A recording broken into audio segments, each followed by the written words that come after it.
जिस दिन नरसी जेल में बंद थे ना, उस दिन नरसी सब कर सकते थे पर केदार राग नहीं गा सकते थे। क्यों? क्योंकि नरसी की जब पत्नी मरी तो जो होता है विधि विधान, जो आटा चावल दाल चाहिए होता, वो एक दुकानदार से लेके आए।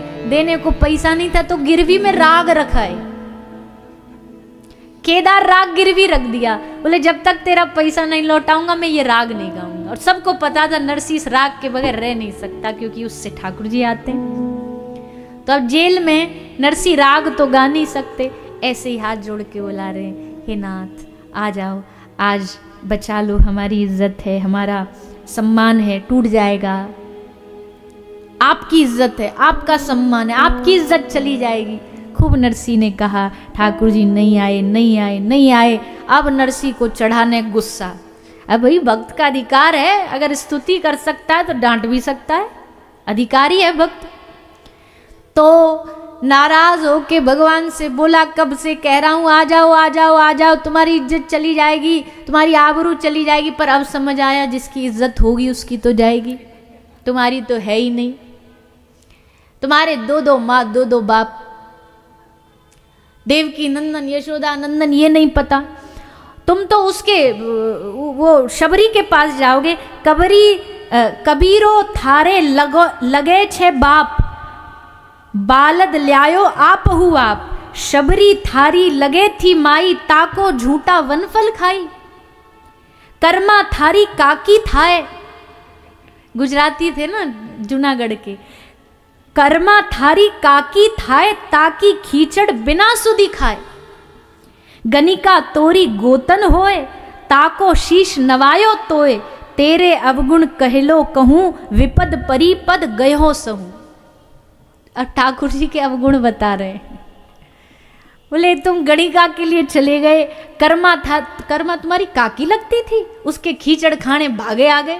थाड़ी भर के लायो खींचड़ो, ऊपर घी की बाट की, जीमो मारा श्याम धनी जिमावे बेटी जाट। वो घी देख के भगे चले आए। शबरी थारी लगे थी माए, शबरी तुम्हारी मैया लगती थी। खूब सुनाया ठाकुर जी को, इतना सुनाया इतना सुनाया। बोले खुद तो आराम से सो रहे, हमको मरने यहाँ छोड़ दिया। आपको पता है हम सुबह तक अगर माला नहीं पहना हमारे शरीर का रोम रोम खाल खींच ली जाएगी, तुम सब जानते हो। पर आज पता चला यही असलियत है तुम्हारी। ठाकुर जी बैठे बैठे अपने धाम में हंस रहे हैं। देवता बोले प्रभु गाली दे रहा है आपको, अब तक राग गाता था आज गाली दे रहा है। भगवान हंस के बोले, देवताओं एक बात दिल की कहूँ? बोले हाँ जी बताओ। बोले आज तक इसने 1000 बार केदार राग गाया होगा, खूब आनंद आता था, पर आज जो इसकी गाली में मजा आ रहा है ना, वो तो कभी केदार राग में भी नहीं आया। इतनी गालियों में आनंद आ रहा है। अब बताओ कोई है दुनिया में जो गालियों में भी आनंद खोजता हो? कोई मिलेगा आपको दुनिया में? कम्बा दयालुम शरणम व्रजेम, इससे बड़ा दयालु कौन होगा? किसकी शरण में जाएं? तो डरे डरे ठाकुर जी तुरंत आ गए और आकर के नरसी के गले में माला, अपनी गले की माला पहना करके चले गए। तो ऐसे भक्त वत्सल भगवान बताइए कहाँ ऐसे भगवान मिलेंगे जो हमारी कदम कदम पर रक्षा करते हो। लोग कहते कलयुग में नहीं होता भगवत दर्शन। नरसी जी क्या सतयुग में थे? मीराबाई सतयुग की थी क्या? और नाभाजी तो लिखते हैं भक्तमाल में कि कमल नयन ने कलयुग में कृपा सबसे ज्यादा करी है, और युगनते कमल नयन ने कलयुग कृपा बहु करी। कलयुग जैसा युग नहीं है। क्यों? क्योंकि इसमें ठाकुर जी ने इतनी कृपा करी है भक्तों पे। सतयुग में आए, प्रहलाद जी को एक बार दर्शन दिया, ध्रुव जी को एक बार दर्शन दिया, द्वापर में जो भक्त हुए, त्रेता में शबरी हुई, एक बार दर्शन दिया। कलयुग में नरसिंह जी को 56 बार साक्षात दर्शन दिया, एकनाथ जी को 52 बार साक्षात दर्शन दिया। खेलते हैं भगवान कलयुग में भक्तों के साथ। तो कलयुग कोई बुरा युग नहीं है। कलयुग में ठाकुर जी बड़े सहजता से मिल जाते हैं। कैसे मिल जाते हैं? बोले नाम जपो, हरि नाम थारे को हरि नाम। यहाँ तो एक ही रास्ता भगवान को पाने का, नाम जपते जपते जपते जपते एक दिन नाम ही साक्षात हृदय में प्रकट हो जाएगा, वही भगवान प्रकट हो जाएंगे। ऐसे नाम उपासक। अब देखो, हमने सोचा तो था कि हर दिन आपको एक एक गोस्वामी गणों की कथा सुनाएंगे, 3 दिन तक तो सुनाई, 2 दिन छूट गए। पर चलो, कभी ठाकुर जी और अवसर देंगे। पर उन गोस्वामी गणों का सुनाने का भाव यही था कि इन सब गोस्वामियों ने अपने चित्त में ठाकुर जी के नाम को बसा लिया। रघुनाथ दास गोस्वामी, 3 गोस्वामी जो बचे ना, रघुनाथ दास गोस्वामी, रघुनाथ भट्ट गोस्वामी, जीव गोस्वामी। रघुनाथ दास गोस्वामी इतने बड़े खानदान परिवार के बालक, राजा के बालक, इनके घर में कोई किसी विषय वस्तु की कमी नहीं थी, किसी भी संसाधन की कमी नहीं थी। पर वो, क्योंकि रूप मंजरी, तुलसी मंजरी है, वो वृंदावन में आके ऐसे बावरे हो गए। जगन्नाथ जी में सिंह द्वार में जो बाहर चावल का प्रसाद बांटते ना, उनसे जो गला सड़ा बचा बेकार जो बच जाता पानी में डाल देते, रघुनाथ दास जी उसको बीन बीन के खाते थे। घर परिवार वाले रोते, कहाँ ये राजा का बेटा, कहाँ ये जाकर के सूखी सड़ी गली चीज़ों को खा रहा। पर वैराग जागा मन में, वृंदावन धाम आ गए। श्री राधा कुंड, श्याम कुंड, अगर आप कभी गए हो, गई होंगे, अगर ब्रज गए हो, नहीं गए तो जरूर जाना। वृंदावन ब्रज का हृदय है गोवर्धन, गोवर्धन का हृदय है श्री राधा कुंड, श्याम कुंड। श्याम कुंड का भी हृदय राधा कुंड। कहते हैं आज भी कलयुग में अगर कोई राधा कुंड में जाके स्नान कर ले ना, प्रणाम कर ले, उस जल को स्पर्श कर ले, तो साक्षात राधा रानी का स्पर्श का अनुभव कर सकता है। तो उस राधा कुंड, श्याम कुंड का उद्धार श्री रघुनाथ दास गोस्वामी ने किया। और उसी घाट पे बैठ के रघुनाथ दास गोस्वामी ने एक ग्रंथ लिखा है जिसका नाम है विलाप कुसुमांजलि। एक थोड़ा हाई स्टेज वाला ग्रंथ है, पर है बड़ा प्यारा। उसमें रघुनाथ दास गोस्वामी ने एक एक भाव, कोई तो फूल चढ़ाता है, कोई फल चढ़ाता है। रघुनाथ दास गोस्वामी ने कहा मैं फूल चढ़ाऊंगा, पर किसका? विलाप कुसुमांजलि, विलाप का फूल चढ़ाऊंगा, आंख के अश्रुओं का फूल। रघुनाथ दास गोस्वामी का भजन बड़ा अद्भुत था, बड़ा अद्भुत था। सखी सहचरी रूप में उन्होंने वृंदावन में रह करके कुटिया बना करके खूब भजन। उनका नियम रोज 1 लाख नाम जाप करना, 1,000 बार दंडवत प्रणाम करना, त्रिसंध्या करना, राधा कुंड में जाके स्नान करना। 8 प्रहर में से 7.5 प्रहर भजन करते थे। 8 प्रहर में से 7.5 प्रहर भजन करते थे। केवल 8 तोला छाछ पी के दिन गुजारते थे, ऐसा भजन था। तो वैसे तो मैंने कहा हाई स्टेज का ग्रंथ है, पर कभी मौका मिल जाए पढ़ने का किसी का भाव तो पढ़ के देखना। एक सखी किस तरीके से रो रो के ठाकुर को मनाती है, वो भाव है उसमें। भगवान के जब डूब जाता ना भक्त उसकी सेवा में। एक बार रघुनाथ दास गोस्वामी को अजीर्ण हो गया। अजीर्ण समझते हैं? मतलब शरीर में पेट खराब हो जाना, अजीर्ण का रोग हो गया। तो श्री वल्लभाचार्य जी के पुत्र विट्ठल गोसाई आए देखने के लिए। विट्ठल गोसाई आए, पूछा कि आपका कैसे स्वास्थ्य खराब हो गया, क्या खा लिया था? तो रघुनाथ दास गोस्वामी ने मुस्कुरा कहा हमने तो कुछ नहीं खाया, पर तुम बताओ आज तुमने किस चीज़ का भोग लगाया था? बोले हमने दूध भात का भोग लगाया था। बोले बस, तो आज हम मानसी में तुम्हारे मंदिर दर्शन करने गए थे श्रीनाथ जी के। दर्शन में हमने मानसी में प्रसाद पाया था तुम्हारे भोग का, और उससे अजीर्ण हो गया। मानसी में। ऐसा भगवान के भक्तों का भाव है, हमारी समझ से बहुत परे है। पर हम तो ये कहते चलो इन भक्तों की कथा भी सुनते रहेंगे ना, तो थोड़ा थोड़ा असर कभी ना कभी जीवन में आ ही जाएगा। क्योंकि हम आज के कलयुग के लोग, व्हाट्सएप फेसबुक वाले लोग, ट्विटर वाले लोग, पिज्ज़ा बर्गर खाने वाले लोग प्रेम की बातें कर सकते हैं, पर प्रेम उतरेगा कितना उतरेगा ये तो भगवान की कृपा पे ही निर्भर है। पर भाई कोई बात नहीं, कम से कम मांग तो रखो। नहीं मिल रहा वो समझ लेंगे बाद में। मांग रखो कि प्रभु जिस प्रेम की हम चर्चा सुन रहे हैं, ये प्रेम में डुबाओ तो हमें, इस प्रेम का हमें थोड़ा सा अंश तो दो। ये अगर हृदय में आ जाएगा तो जीवन वास्तविकता में परम सुख, परम आनंद में डूब जाएगा, परम आनंद में भर जाएगा। अब कथा तो आज वैसे और भी सुनानी थी हमें, पर अब भक्तों के चरित्र भी तो अद्भुत अद्भुत है। आपको एक और भी कभी समय मिले और किसी को भाव हो पढ़ने का तो भक्तमाल जी जरूर पढ़ो, भक्तमाल जी अवश्य पढ़ो। 4 खंड में आती है, 4 भाग में आती है।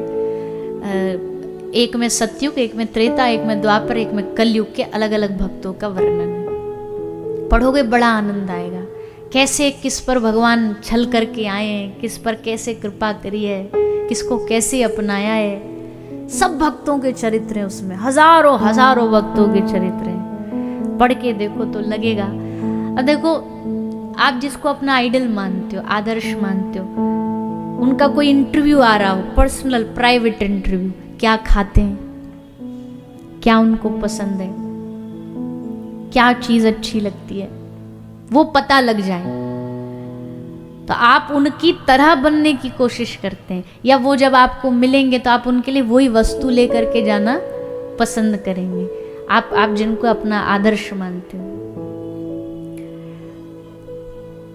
हम तो कुछ भी नहीं, मतलब 0 ना के बराबर है। एक जगह हमने कथा में ऐसी बोलते बोलते बोल दिया, बोला हमको भिंडी की सब्जी थोड़ी पसंद है। 7 दिन मना रोज भिंडी, रोज भिंडी, इतनी नाक तक भिंडी भर दी। बोला अब तो मजाल है जो कहीं बता दे क्या पसंद है, बता दो तो गड़बड़ हो जाती है, लोग उसी के पीछे पड़ जाते हैं। तो जब कुछ ना होते हुए भी लोगों का इतना भाव जुड़ जाता है, तो सोचो अगर हमें पता चल जाए हमारे ठाकुर जी को ये पसंद है। क्यों? क्योंकि उन्होंने उस भक्त के साथ ऐसा किया था, हमने पढ़ा है भक्तमाल जी में। फिर हम वही करेंगे, वैसा ही बनने का, वैसे ही उनको बनाने का प्रयास करेंगे। ठाकुर जी को खाने में क्या पसंद है? हाँ, अभी ये बात भी याद आ गई, चलो बता देते हैं। ठाकुर जी को माखन मिश्री पसंद है, ठीक है पसंद है, पर इसका मतलब ये नहीं अब 12 महीना 365 दिन माखन मिश्री खिलाए जा रहे हो, माखन मिश्री खिलाए जा रहे हो। कई लोग के घर में भोग में यही लगता है, बस दूध माखन मिश्री। अरे खुद तो तुम खूब चकाचक माल उड़ाते हो, कौन सी वैरायटी छोड़ी तुमने खाने में? भगवान को आके बोलेंगे लो प्रभु ड्राई फ्रूट रख देते आपके लिए। तुम, भगवान पूछे तुम कहाँ जा रहे हो? बोले हम शादी पार्टी में माल खा के आएंगे, तुम यहाँ सूखे मेवा खाओ। चलो 1 दिन खा लेंगे, 2 दिन, अब थोड़ा ना ये कि बस वही खा के थोड़ी दिन गुजार देंगे, रोटी भी खिलाओ। तो कहती हूँ जैसे ठाकुर जी को आप लोगों से पूछने जाते हो, 1 रोटी खाने के बाद छोड़ के थोड़ी आ जाते हो, उनको पूछते हो ना दोबारा और लोगे आप। भगवान से भी भोग लगा के पूछो, 1 रोटी और ले आओ बीच में। रोटी रख रहे हो, भगवान थोड़ा पापड़ भी ले लो, लो भगवान थोड़ा अचार भी रख दो।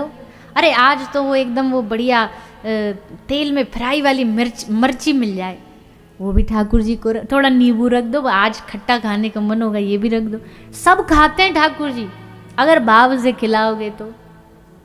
कौन कहता है भगवान खाते नहीं, कौन कहता है भगवान खाते नहीं, बेर शबरी के जैसे खिलाते नहीं, बेर शबरी के जैसे खिलाते नहीं। कौन कहते हैं भगवान सोते नहीं, कौन कहता है भगवान सोते नहीं, माँ यशोदा के जैसे सुलाते नहीं, माँ यशोदा के जैसे सुलाते नहीं।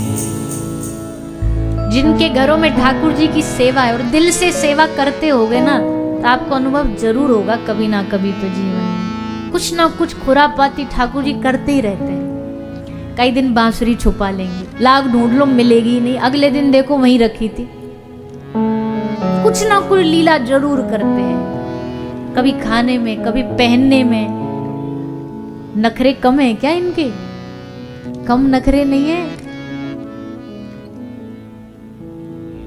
हमारे ठाकुर जी आराध्य, हमारे छोटे से आराध्य गोविंद, बहुत उनका स्वरूप बहुत छोटा है, फोटो में तो फिर भी बड़े दिखते हैं, पर वैसे बहुत छोटे। पर जा दिन उनका पाग पहनने का मन नहीं है तो नहीं है, लगे रहो उसमें, लगाते रहो, घुमाते रहो, पहनेंगे ही नहीं, गड़बड़ हो ही जाएगी। वस्त्र कोई पहनने का, कई बार हमने देखा 2-2 घंटे वस्त्र पहनाने के बाद फिर कपड़े बदलने पड़ते हैं उनके।